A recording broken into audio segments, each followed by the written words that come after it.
Well, my name is Marc Chijs. I'm 38 years old and been living in China for the past 12 years. I came here back in '99, working for Daimler, after working in headquarters for a couple of years. And I came here as a financial controller for Daimler. And worked for 3 years in the regional headquarters in Beijing. And when my contract came up for renewal, I decided that I wanted to stay in China, but not with a multinational anymore, but basically start running my own businesses. And so that's what did you start then, almost 10 years ago?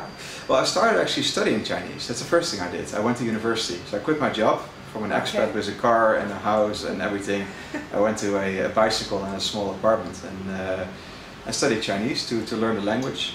And so you're fluent in Mandarin? I'm not fluent, no, but I'm able to get around. It's yeah, you need a basic knowledge. It's but the thing, yeah, but the thing is, you know, if you really, I mean, you've been an entrepreneur here for like 10 years almost, you don't really have time to really focus too much on the language. So that the improvement has actually not been there that much over the past 10 years. It was probably even better 10 years ago than it is now. But I can get around. That's yeah. So you started your own business, which was what? Originally it was consulting actually, and trading. I was trading bicycles to Europe. I was trading sunflower kernels to Europe, and I was consulting US companies how to enter the Chinese market. So basically very basic things, not very scalable actually. Mm-hmm. So I learned very quickly that, you know, consulting is nice to earn money, but it's not something where you can really build a business. Each time it's, you know, find a new client or source new products, and I felt like it's not scalable. I really felt like if I want to really build a big business, it has to be something scalable. Yeah. So before we go back to business, it would be very interesting, just, you know, tell us about the changes you have seen here in Shanghai and Beijing the last 12 years. Yeah, it's amazing. It's huge. It's a completely different country than it was 12 years ago.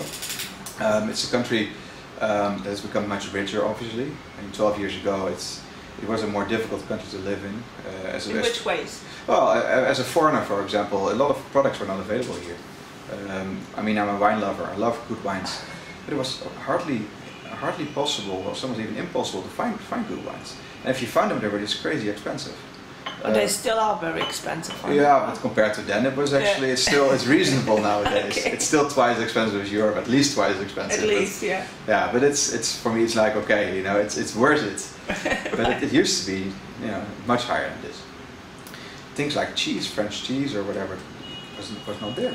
Yeah. Now we as foreigners were calling each other, telling each other, hey, there's a shipment of cheese in this supermarket, and we went there to buy it. You know, drove over. Nowadays you can get it everywhere. I mean, so it's not perfect at this point yet, but it's getting there. It's really getting close, and that's very different. It's also a society where, you know, 10, 12 years ago, I was one of the only people really driving a car on the roads. It's, you know, you had a lot of taxis, you had buses, and you had a lot of bicycles, but cars, there were not that many. I mean, parking, you could park everywhere on the side of the road. Traffic jams were virtually non-existent. If you look outside right now here, it's a hell basically. I mean, you know, during rush hour, there's traffic jams every single day. Yeah. Even outside the rush hours. So that has really changed. It's a more affluent society, but it also has the downsides in terms of, you know, traffic jams and pollution. Pollution is a big problem as well. That's something that was much less 12 years ago. Yeah. Are you only talking regarding these changes in society? Are you talking only about cities, or what about in rural areas? Do you go there once in a while? Yeah, I do actually. I traveled a lot in China over the years, and I think most rural areas have improved a lot as well, especially since the internet came up. Even in rural areas, most of the young people have access to the internet and are really using it. Either in internet cafes, where, you know, which is the main way of accessing the internet right now for many people, because it's, you know, you don't need a computer yourself, you have fast connections, or more to mobile connections. So what about the coverage? What about broadband coverage in China? What about mobile and 3G? Yeah. Well, 3G is a complete coverage of the whole country. It's basically wherever you go, you can have 3G coverage and mobile coverage. I mean, sometimes it may not be 3G, it's 2.5G, but it's a bit slower obviously, but it works. I mean, it's, you know, there's always a connection. You know, even I did a bicycle tour. I rode my bicycle from Lhasa in Tibet to Kathmandu in Nepal. Everywhere along the road we had a pretty good mobile connection. And even though sometimes we rode for hours without seeing anybody, but you still had a good connection on your mobile phone. Even on Mount Everest you have it. Yeah. And that's amazing in China. So that coverage is very good. Same for broadband. Every basically town, city has broadband connections. So wherever you are, you're able to get broadband eventually. Not everybody has it at home because it's expensive, but in every village, wherever you are, if there's an internet cafe, you can get your broadband connection nowadays. And people use it, so they have the money to pay for it in these internet cafes. It's not so expensive. It's a very small amount of money per hour. People can afford this. It's basically, it's a trade-off. What can you do with your money? You either go, maybe, you could go to a bar to have a drink there, or play cards with your friends, or play billiards, or spend that small amount on an hour on a computer. So what has changed economical-wise the last 12 years you were here? Yeah, people have more money, a lot more money. They're spending it as well. I think they are spending it. Yeah, I think if you look at 10, 12 years ago, people were saving money for the future, and especially the younger generation is spending it. They're not afraid to spend it, and they 12 years ago was very unnormal actually to borrow money from people, and nowadays people use credit cards and things. They're not afraid to sort of overextend themselves. They feel like things will only get better in the future, and we'll earn more money. And you see that especially in my companies where most people are like 25, 26, 27 years old. They spend incredible amounts of money on mobile phones, on gadgets, without really thinking about saving money for the future. They feel safe. Very different from the older generations. Very, I believe this. And this is what you can actually also see in the streets when you look around. What has changed political-wise for you as an entrepreneur? Well, I think 12 years ago it was still a much more communist country than it is now. I often say now that China is not really a communist country anymore. It's of course a country that is not a democracy, but I often compare it to a multinational. It's run by a board of, I think, quite capable people that make decisions for the whole company. It's called China a company in this case, and I think often they do this with the best interest of the people in mind. It doesn't always go exactly the way it should be for everybody, but I think in general they're doing a pretty good job, and they manage to run the company in a good way. If you look at the global economic situation, I think Europe and America both have a lot of troubles, mainly because of political issues, because people cannot really agree on the right way forward. In the US, the Democrats and the Republicans, they both fight against each other and cannot really get to the optimal solution. I think if there's really some sort of a one-party system in the US, it may be easier to get certain things through, to really move forward in the best interest of the country. So it depends how you probably define the best interest of the country. I mean, if you only see it economic-wise, then I would totally agree. I mean, then China is really on #1 these days.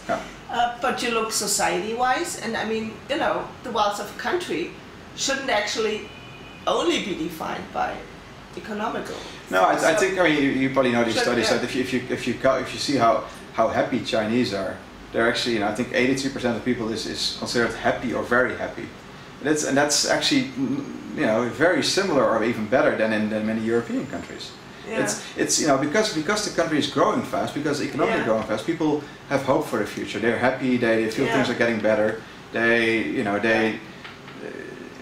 They're not afraid anymore like they were 30, 40 years ago for constant changes. They sort of feel that there's a stability, and stability is very important for the Chinese. Yeah. They had hundreds of years where with uprisings, with unrest. They want stability, and that's actually what's happening right now. And the party knows this. They make sure there's stability, and they make sure there's growth, and that's most important for the majority of the people. Okay. But of course, there's always dissidents that are not they're not happy with this. They want to see faster change. They want to see things going different in a different direction. For example, what kind of things? Well, I mean, they want political change, for example. Honestly, I don't agree with many of these people. I think many of those are more doing it for themselves, be some sort of a martyr to sort of, to show that, often it's more like showing off. I feel these guys. I mean, I've seen many of them over the past years, and when I talk to my Chinese friends, they generally also say, you know, they don't really understand why these guys are always doing this, and they feel like it's so if you don't want to show the bad side of your society to the outside world. Keep it inside. Try to solve it among yourself, but don't, you know, use the Western media to sort of show how bad the country is. Mm. They don't like this. It's like, you know, solve it among yourself. That's what the Chinese prefer to see. So what you are actually basically saying is that a political system like the Chinese government is providing is at least nowadays much better than what Western. It works better in China. It works better in China. I don't say it's better in general for the whole world, but at this point in time in China, it works better. So it's. I think okay. a slow change is better for China than a radical change, which some of the dissidents want to see. Do you have the feeling that they do think in slow change, the government? I think, what do you think is their vision for the next 20, 30 years? Well, their vision is to make sure there's stability. I think that's the major thing for the government. To make sure there's a stable society, basically, where people can, you know, do their thing that they want to do. Yeah. I think stability is really the number one thing, and then the second thing is economic growth. And that's why they're so active, actually, in finding raw materials in Africa, for example. Why they, you know, for the future, they really look ahead. They're able to look 10, 15, 20 years ahead, because there is no pressure for it to have elections again in 3-4 years. So there's not short-term thinking, but mainly long-term thinking, and that's something I really like to see, and that's something that works here.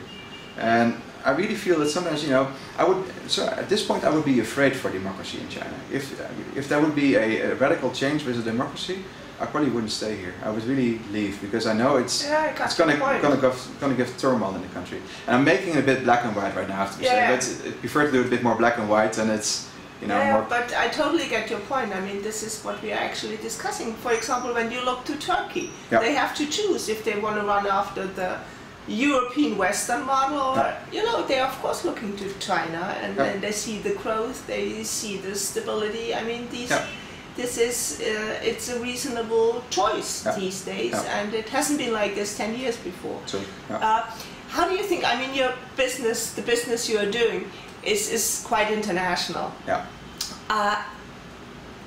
How do you see China's role within this world economy? Well, it's slowly taking over a leading position in the world. Not really because they want to be the leader, but it goes automatically. I don't think China is really trying to be the world leader, but they're becoming a world leader because other countries just don't grow as fast, or made certain political mistakes, I would say, that cause their country not to be the number one anymore. Political things like, you know, it's difficult with, for example, if you look at Europe, where there's 15 different countries trying to, you know, solve the euro problem. It's very difficult because all 15 have different parliaments behind them. They have to satisfy their own parliaments. They cannot give in to everything. It's very difficult to give one common solution for this. And that makes it more difficult to, you know, to get a strong euro and to keep on growing. China can do it differently. It's basically one government that can decide.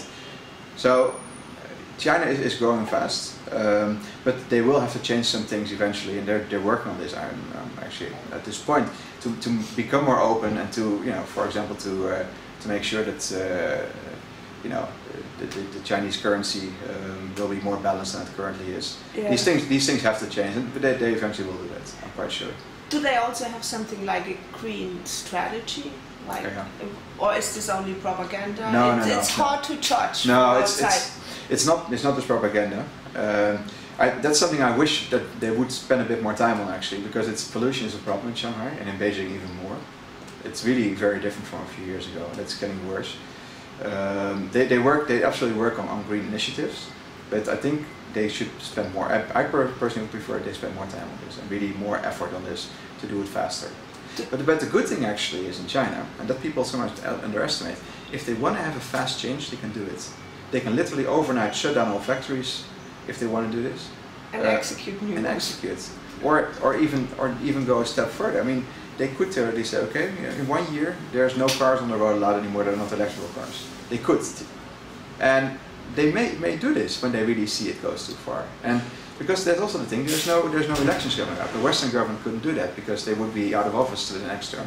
Here they can do this. That's why I'm not that worried actually about the long-term evolution. I think things will be better, will get better, but it's going to take another 10 years. It's not something that will happen next year or the year after, except when it really goes too far, when it really, when you really see that you cannot live here anymore, then it will have radical solutions for this. I mean, there's in the Western world, there's always this, when you talk about China, there's this tremendous economic growth, but then it always immediately in the same point it comes but. And then they're talking about the human rights situation, about people here. Do you see any changes here? Can you imagine that, I mean, we're just living through the Arab Spring, even though it's almost fall now. Could something like this happen here in China? Where do you see I mean, Isaac, friend of ours, he is one of what you could call an activist here. Do you see any of these unrests here in China? Honestly, I don't think it will happen. I mean, I know Isaac quite well as well, so I know the way he thinks. I see it a bit different from him. I guess I'm more of a businessman than an activist, obviously. But I respect the way he thinks about it. But I see it differently. I don't really think there's going to be unrest here because people are not unhappy. Actually, it's very different from the Middle East, where people, where a lot of people are unemployed, where they don't see a future, where things are stagnant, where there are leaders that are really, really messing up things. Dictators. And the Chinese government is not a dictatorship. I think they're capable people at the top, and people here, they see a future. Unemployment is not that high actually. It's people are able to get a job if they, there's a good education system. So the basis for unrest isn't really there. And I also think that during the Arab Spring, there were a few demonstrations being organized, but it didn't really catch on. And there was people, I think people had to, if they really had wanted to do it, they could have done it. But it didn't really catch on. People weren't really willing to do it. And I think one reason is because most Chinese are not very political active. They don't really care. They care about money. Right now, they're at different stage of development, maybe. Because it's going quite well actually. I mean, I think if you look at Egypt, Egypt actually it's not going that bad actually. But it's no comparison. No, it's not comparable. I think that's the big difference, and that's why I don't see any unrest happening here in the not in the near future for sure. If I look through your office, what I did when I came in, a lot of young Chinese people. You don't have problems finding employees? Yeah, we do. I mean, everybody. You do have problems? Yeah, absolutely. I mean, what you can see is, especially here in Shanghai, is that many people actually are leaving Shanghai, going to the cities in inner China. People are really leaving the big cities like Shanghai, Guangzhou, Beijing. They move to the cities in inner China because the cost of living is too high in Shanghai. Buying an apartment is impossible for young people nowadays. It's really too expensive. Okay. They know that they like to live here for a few years, gain experience, have a nice life, and then when they are getting ready to settle down, to get married, they move to cities inside China where the cost of living is maybe 1/3 of here, and they move away. So it's difficult to find experienced people actually. Find experience. What about the young people? Are they educated? Do they have the skills you need? Yeah, they do actually. Because I mean, what we do is we have mainly artists, designers. This is a game studio here where we are. We have mainly artists and designers, and these people they know each other. So we basically give people the opportunity to find their friends and invite them to the job interviews here. They can even earn a bonus when they find the right people and we hire them. Okay. So that's the strategy we use. But it's really difficult to really retain them over a long period. First of all, because they want higher salaries to be able to have a better life here, and salaries increase by about 15 to 20% per year, which is not sustainable in the long run, in my opinion. You have to make notice of this in your business plan. Yeah, absolutely. No, I mean, but that's also, I mean, 15-20, but it's quite. Yeah, and that's why we're looking at opening a new studio actually outside Shanghai, because the main thing is labor cost here, and if your labor costs go up every year 15 to 20%. You're pricing yourself out of business very soon. You cannot do this. Right. So do you somehow cooperate with universities here to get the right stuff for development? No, the universities don't really understand the business we're in. They don't? No, they don't. They are not about getting creative people in. They are about learning things and memorizing things. But we look for creative people. We look for people memorizing. That's exactly what the guy yesterday said. It's very different. Yeah. The best people here you don't find in universities. I mean, they are there, but you have to find them actually through their friends. And we used to work a bit with some art colleges, but it's really more about we do go to universities. We present our company there, and we find people through this. But it's not really that the universities can help us to find the right people. They don't really understand our need. So as a Westerner, you were also involved in the Chinese YouTube company. How do you deal with things like censorship, which is actually a huge issue outside China? Yeah, I think it's actually a bigger issue outside China than inside China. It's sometimes difficult for people to explain. Actually, I mean, if I explain to other people about sometimes Chinese about the problems the Westerners have with this, they're like, huh, really? We didn't realize this. It's a bigger issue outside China than in China itself. I mean, for us, it's not a very big deal actually. We're an entertainment website. People go there for entertainment. That's what people do on the Chinese internet. They're not really looking for I mean, there's two things we cannot do, which is politics and basically porn, sex. These things are not allowed. Well, sex and porn is the same actually, I guess, with YouTube. They also don't have it on there. So the difference is mainly the political things. And what we see there is actually there's not that much political content being uploaded. It's really mainly entertainment, fun stuff. So we have to watch out. But we're pretty strict. Obviously, you have to be strict. But we're an entertainment website. It's not a website where we're trying to change the world or something. How does this work? How does the cooperation, let's put it this way, with the governments work if you're running sites like this, which might be? Yeah. Well, there's basically you have a direct line to the government. That basically, I mean, you have a chief editor who knows exactly what the guidelines are that you have to follow, and these things change over time, and we get notices for these things. That's how it works. Okay. So, what do you think are the biggest challenges here for China? If you look at at the world and then you see China, what are the biggest challenges? Yeah, I think one of the biggest challenges is what we already talked about, pollution.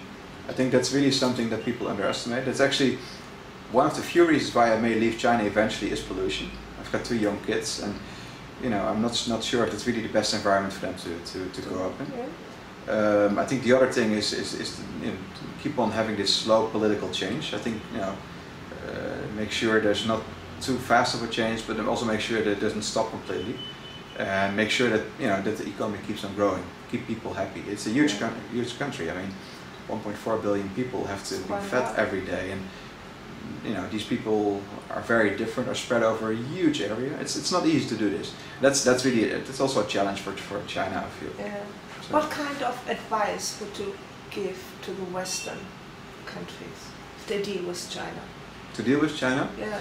Well, don't look at the short term. Always look at the long term. I think often, but especially if you look at a corporate sense, many businesses always think they can make quick money here in China. It's a huge country, so there must be huge opportunity for money as well. There is a big opportunity, but not if you want to make the money within the next 2-3 years. Have at least a 5-6 year plan to get started here. In 5-6 years you can make money, but not in 1 or 2 or maybe 3 years. It takes time. Second, if you start doing things here on the ground, really set up a business on the ground. Don't start exporting from the Western world to here, and sort of work with a local partner to help you now. Really set up your business here. Have your own people on the ground that can really build the business, build up their networks, and also that takes time again. That's quite important. And for you personally, what are the biggest challenges here? Well, yeah, I mean, for me, there are no real challenges anymore, to be honest. I mean, for me, I'm setting up new businesses regularly. Actually, I've set up 4 businesses over the past almost 10 years, because I sort of feel that the barriers of entry for me are much lower than for many other people, because I've done it already a few times. I know the right people. I know how things work. I know how to set up a business here. I know how to sort of get through the bureaucracy, because there's still a lot of bureaucracy here actually. And if you've done it once or twice, it's getting really easier. So the challenges are basically finding the right stuff, keeping the right stuff. Getting venture capital is actually an issue for startups. Is it still an issue? I have the impression, you know, there's a lot of venture capital. There is, but only if you want to get more than $5 million. If you want to get $500,000 or $1 million, there's nobody out there who's going to write a check. And that's something that people seem to forget. In Silicon Valley. So why don't you ask for more? Well, then? Because you don't want to give away your whole company. If your company is worth $5 million, for example, then you give away 100% if you want to get $5 million. You don't want, the thing is, you don't want to have too much money. You want to have, you know, what you need. You should get, and the rest is it's only, you know, you're throwing away your So the smaller shares. Checks are the problems. They're the problem, yeah. Why? Because people say that, you know, if you do it, if a VC moves to China, into the huge country of China, you should write a big check. It somehow feels strange if you write a small check. Also because you need to have people here on the ground to check on what the company is doing. And you know, if you invest $500,000, it's not really worth to put somebody here or to fly somebody over every now and then. It only gets interesting at bigger amounts. And the other thing is that there's no real angel investor network here. It's which you have in Silicon Valley, where you have angel investors and super angels, as they're called, that really bridge this gap between you know, the founding of a company and the raising of a big round. If you set up a company here, and this would also be my last question, do you have local partners? Yeah, It's very important. I think it's one of the most important things to have people, partners in your business that are local, that can help you to solve problems that you may not be able to solve as a Westerner. And I think that's one of the success factors, actually, at least for me here, to have to find the right local business partners to work with to grow your business. One more, huh? Sure. Is it okay? Of course. So, what did you learn as a Westerner from the people here in China? Most significantly, what did you learn? What do you see, this really changed my point of view, or even my life? Well, I've become a lot more patient here, actually. When I was, that's maybe very strange in the fast-moving business world of China. But patience is important. I used to be very direct. When working for Daimler in Stuttgart, I was very direct. We wanted quick answers, the right answers. Now I learned actually that doesn't always work in every culture. In China, you need to be patient. You may have your own goals, but don't really communicate them to people directly. Try to find your way to get people to do what you want, but in a different way than saying, okay, do this right now and solve this right now. It's not going to work. You know, do it in a more indirect way and be patient. You're going to solve it eventually. Basically, take a longer-term view. Don't look at, you know, today, tomorrow, next week. No, look at next 6 months, next year, or maybe even the next 3 years, and then you can be successful. Do you feel like you're part here of China, of the Chinese community? Yeah, I feel actually, in a way. I mean, partly I feel I'm part of it, because I mean, I'm married to a Chinese. For a very long time, actually, I didn't live in an area where expats lived. I really lived among other Chinese. It's a bit different now. We have 2 kids, so I live in a villa outside of the city. It's a different world, actually, again. Yeah. So in that way, I feel that I'm part of it. On the other hand, you never really become a part of China as a foreigner. There's always, you know, there's still the language barrier in a way. There's still some cultural barriers. You cannot really cross them. It's and I don't think it will ever happen. But I don't feel that I'm not part of it. I know I'm not part of it sometimes, but I don't really feel it. Yeah. And it has advantages and disadvantages. Absolutely. So how do you define the we for yourself? The we? The we. Your understanding of we. What is it? For the Chinese or the? No, for yourself. If you think about, you know, where you belong to. Or oh, I'm a global citizen.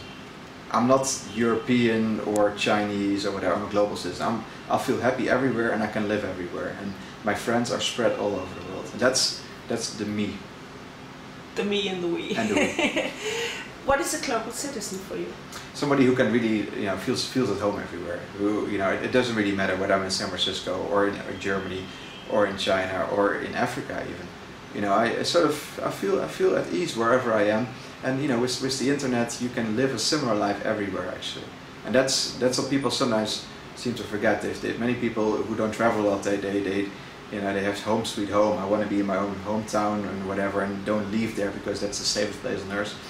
I don't know that feeling. Wherever I live, I feel at home. And you know, when I came to China, I didn't expect I would stay here for so long, but I stayed here because I feel at home here. This is my home currently. But it doesn't mean I would never want to leave. Actually, you know, if somebody would tell me, you know, you're going to move out here in 6 months, I would go, and you know, that's being a global citizen. Thanks a lot, Marc. You're welcome.